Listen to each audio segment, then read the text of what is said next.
E aí, pessoal, tudo bem? Eu sou a Annalise Soares e hoje eu vim aqui contar para vocês quais foram as leituras que eu fiz no mês de agosto.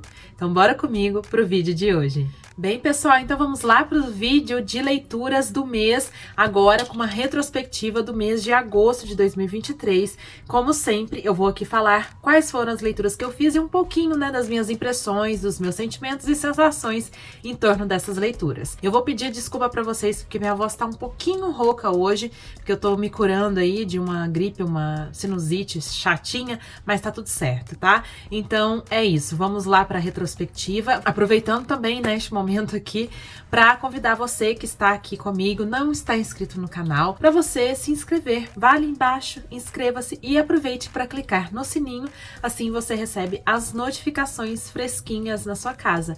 Então assim que eu publico o vídeo, você pode vir aqui conferir o conteúdo na hora, tá bom? Então vamos lá para a retrospectiva de leituras do mês de agosto, que foi, gente, um mês assim super diverso, né? Eu li 3 livros, os 3 são de gêneros bastante diferentes, então eu acho que vocês têm aí indicações muito interessantes para colocar aí na listinha de vocês de leituras.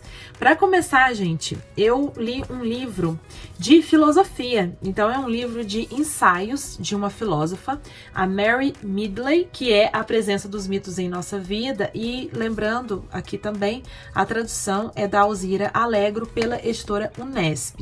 Então, este aqui é um livro super diferente aí, né, para indicação para vocês. Quando eu comprei, né, há muitos anos, eu tinha a impressão, até mesmo pela capa, de que o livro se tratava mais dos mitos gregos, romanos, talvez egípcios, né? Mas eu fiquei com essa ideia dos mitos, assim, mais da antiguidade clássica na cabeça, e não é bem isso, né? Então, nesses artigos, nesses ensaios, na verdade, desta filósofa, ela trata de mitos que se fazem presentes, né, na nossa contemporaneidade, né, nos nossos tempos, e são questões que vão desde questões científicas, né, que foram vividas em algum momento lá para trás, né, em alguns séculos atrás, mas que talvez reverberam algumas ideias aqui no nosso cotidiano, mas também algumas ideias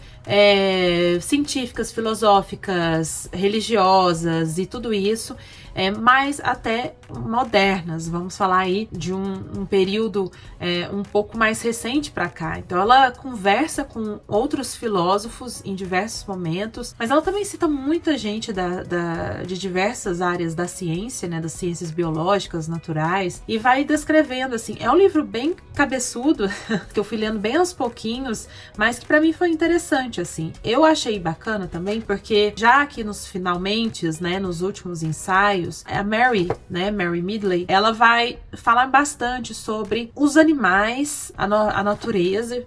Primeiro ela começa falando muito da natureza, ela fala muito sobre astronomia, alguns mitos, né, que foram sendo perpetuados ao longo dos séculos em torno de umas ideias que a gente lê e fala, nossa, que absurdo, mas faz todo sentido para alguns tipos de pensamentos que a gente ainda tem hoje, né? Por exemplo, ela fala a dificuldade que foi para que os cientistas, né, astrônomos e tudo mais, numa época aceitassem de fato que a Terra não era um círculo certinho, né? Porque havia essa ideia da perfeição, né, que tinha que ser esse formato muito circular, isso, né, através de muito tempo, e como que isso foi sendo, né, desmistificado, então, portanto, mas aí depois ela vai passando, né, desses assuntos da natureza, da ciência, ela vai chegando à questão que para mim foi muito interessante, né, da nossa relação com os animais, com os outros animais,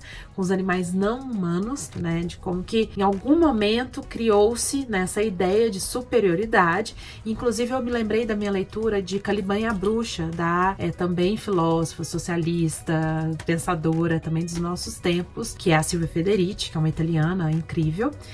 E a Silvia Federici, no livro dela, eu me lembro que em um certo momento, eu acho que até num outro dela que eu também li, que agora eu me esqueci até o nome, que é o Mulheres e Caça às Bruxas, ela fala sobre essa colocação, né, que foi sendo imposta inclusive por matemáticos, né, cientistas da época, de superioridade, como que os animais não têm uma alma, não têm um pensamento, não têm sentimento, e com isso a gente construiu, né, essa relação horrível, né, que nós temos em relação aos outros animais, como que esse mito, né, de superioridade ainda está imposto, né, na nossa noção aí, e o quanto que isso nos tem custado e como que isso pode custar se não modificado, né, ao longo do tempo. Enfim, é muito mais complexo que isso. Eu tô resumindo de maneira muito simplista aqui, não tem nem tempo nem espaço para falar com profundidade a vocês, mas de fato foi uma leitura assim bastante profunda, né, que me exigiu muita atenção, né, e assim paciência para eu também seguir, né, lendo, embora eu não tivesse talvez aí toda uma base de conhecimento, leitura de citações que ela faz e tudo mais, mas apesar disso é uma leitura possível de ser feita, né? Então, se você gosta de filosofia e se você se interessa, né, por esse tipo de conteúdo e de uma leitura que você aprenda, que você pode ir mais profundamente em algumas questões, certamente é uma leitura interessante. Então, fiquei muito feliz, né? Eu tenho gostado muito de estudar filosofia, tô nessa pegada aí, inclusive lendo mais não ficção nos últimos tempos. Vocês verão que, inclusive, o próximo livro, que eu vou deixar a capa aqui para vocês, também é um livro de não ficção, é O Sal da Vida, O que faz a vida valer a pena, da editora Valentina, com a tradução da Maria Alice Doria. Eu acho que é esse o nome da tradutora, gente, vocês me desculpem se não for, mas deixarei as informações aqui na tela. Eu não tenho o livro porque me foi emprestado pela minha vizinha e amiga Carol. Ela viu um dia eu comentando sobre, lá no meu Instagram, sobre como eu, assim, sou encantada, eu gosto muito, eu acho que é importante sempre a gente ler, pensar e olhar para as coisas pequenas da vida, para as invisibilidades, para as banalidades, mas como que isso nos forma. E ela achou muito interessante, né? E ela me emprestou esse livro, que é uma delícia. É um livro da antropóloga francesa. Agora, vocês vão me perdoar, porque eu, sim, francês para mim, eu não sei, e a pronúncia de algumas palavras são meio, né, complicadas, e vou tentar aqui chegar o mais próximo possível do que eu posso, tá?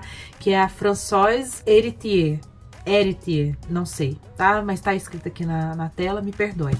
Bom, este livro, gente, traz essa proposta muito relaxada, tranquila, de ser uma coisa muito íntima, inclusive, de trazer, né, essas ideias que ela, esses retratos, né, esses pequenos insights sobre o sal da vida. Então, pequenas coisas, né, que fazem a vida valer a pena, ou memórias, né, muito pessoais da autora, que é uma antropóloga, né, super, assim, interessante. Ela relembra, né, pequenos, sabe, aquelas pequenezas memórias, assim, mínimas da vida, mas que colocados um atrás do outro vão dando, né, esse sentido, vão trazendo, assim, a beleza da vida fora daquilo que a gente costuma citar, né, como o que faz parte da nossa identidade. Então, são realmente coisas pequenas. Ela começa, né, com uma espécie de explicação sobre o livro, depois ela coloca, né, que ela teve a gente percebe que ela teve essa ideia ao escrever para um amigo, né, dela, e médico também, e ele escreve uma carta para ela, né, que ele tá de férias, ele fala que tá roubando alguns dias de descanso, não sei aonde que ele tava, e ela percebe como que é maluco, né, gente, a gente tem essa relação, assim, muito complicada, né, com o nosso tempo, com o trabalho, a gente vive para isso,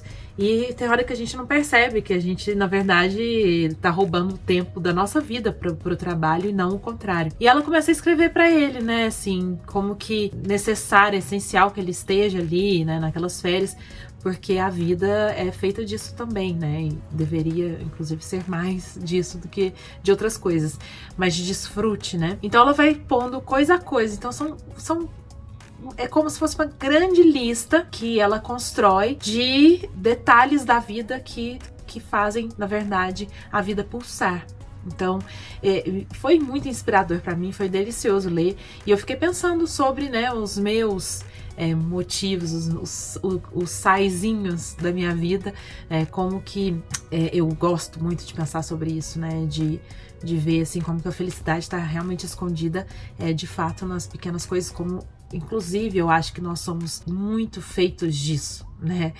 Grandes momentos são a minoria da vida, né? Então é basicamente isso, assim, um livro muito gostoso de ler, super light, e isso é uma indicação deliciosa que eu dou para vocês. O livro é bem baratinho, lembrando que eu deixo sempre, né, os links ali abaixo no box de descrição, se vocês quiserem comprar, e por favor, se puderem comprar por estes links, vocês ajudam também meu trabalho, né? Vocês não pagam nada mais pelos livros e uma porcentagenzinha vem para mim.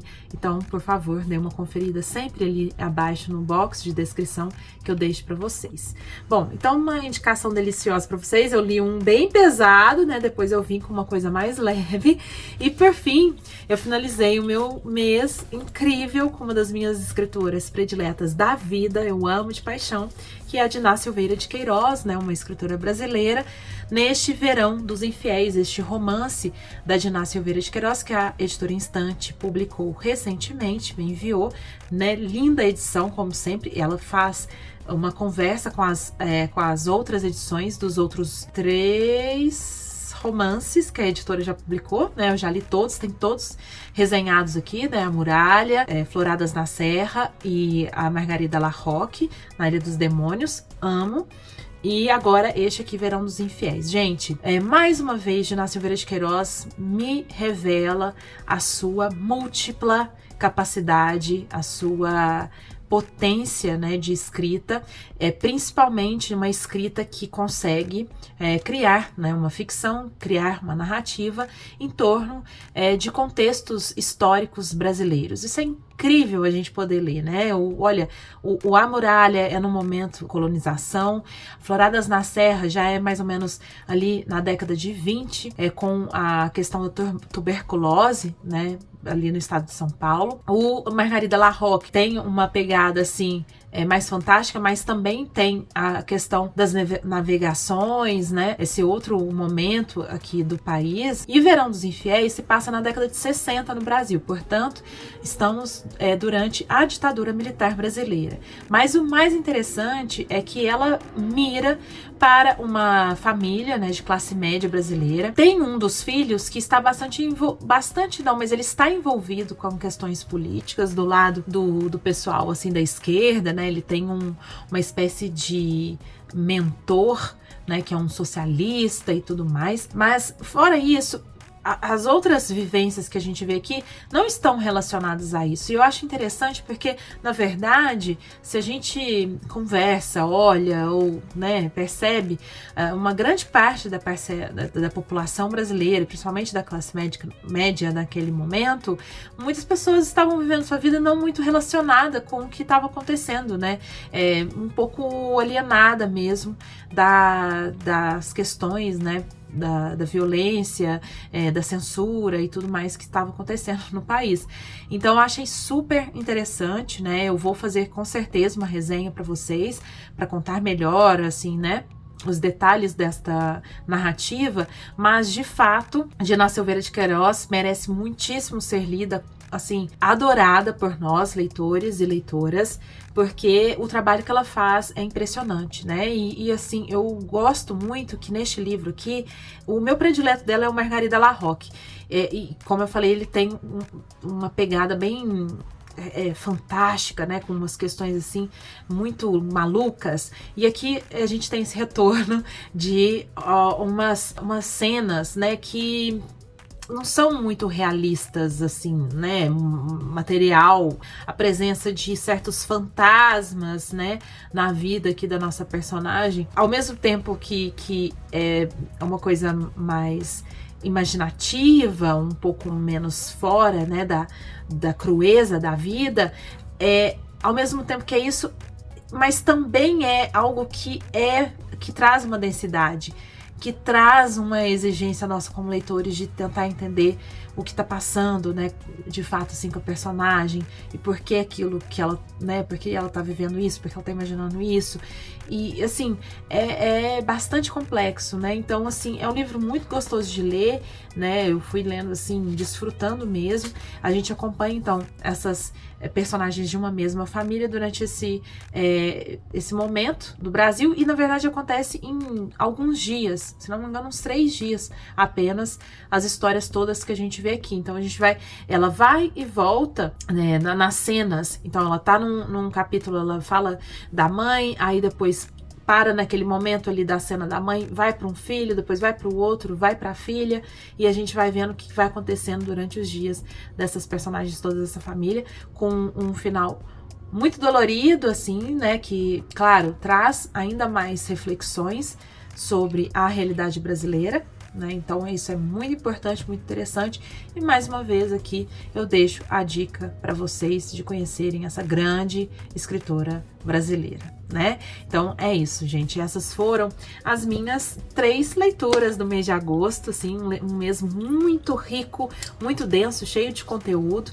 e eu espero que vocês também se inspirem nessas 3 leituras. Agora, espero vocês ali nos comentários, me digam quais foram as leituras que vocês fizeram no mês de agosto, e contem aí se alguma delas que eu li, né, interessou a vocês, tá bom? Eu peço para você não se esquecer, por favor, de deixar o seu joinha, isso é muito importante para o canal, e quem sabe você compartilha esse vídeo com dicas de leituras para amigos e amigas que estejam procurando leituras interessantes neste ano de 2023. Então é isso, gente, eu vejo vocês no próximo vídeo, um beijo grande e até!